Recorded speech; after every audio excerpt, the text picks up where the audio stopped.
রাকিব, আপনি যেমনটি বলছিলেন যে আমরা দেখেছি যে বেশ ২ মাস ধরে কিন্তু বাজারগুলোতে বিশেষ করে বোতলজাত যে সয়াবিন তেল এর একটা খুব সংকট চলছে এবং সামনে রমজান।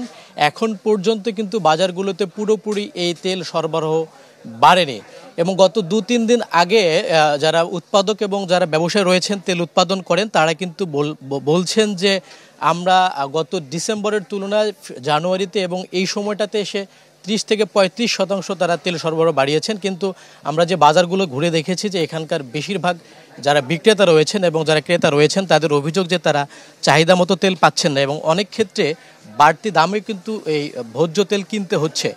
আরেকটি বিষয় যে বাণিজ্য উপদেষ্টা যিনি রয়েছেন উনি কিন্তু গতকালকে বলেছেন যে সামনে রমজান এবং এই রমজানকে সামনে রেখে যাতে কোনো ধরনের ভোজ্য তেলের সংকট তৈরি না হয় সেক্ষেত্রে আগামী ৭ দিনের মধ্যেই এই সংকট কেটে যাবে বলেও তিনি আশাবাদ ব্যক্ত করেছেন।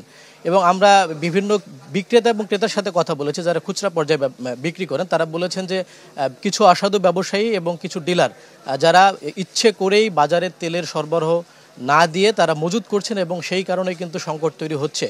এবং আরেকটি ব্যাপার যে তারা চাচ্ছেন যে সামনে রমজান মাসে যেন এই তেলের দাম আবারও বাড়ানো হয়, সেক্ষেত্রে এই কৃত্রিম সংকট তৈরি করা হতে পারে।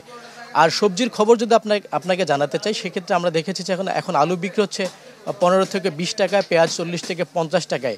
এই সময়টাতে যখন আলু 15 থেকে 20 টাকায় বিক্রি হচ্ছে, গত কয়েকদিন আগে কিন্তু হিমাগারের যে দাম নির্ধারণ কেজিতে 8 টাকা নির্ধারণ করা হয়েছে।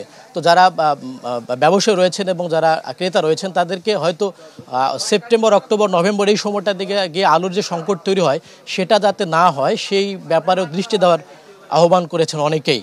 রাব্বি। মইনুল, আপনাকে ধন্যবাদ।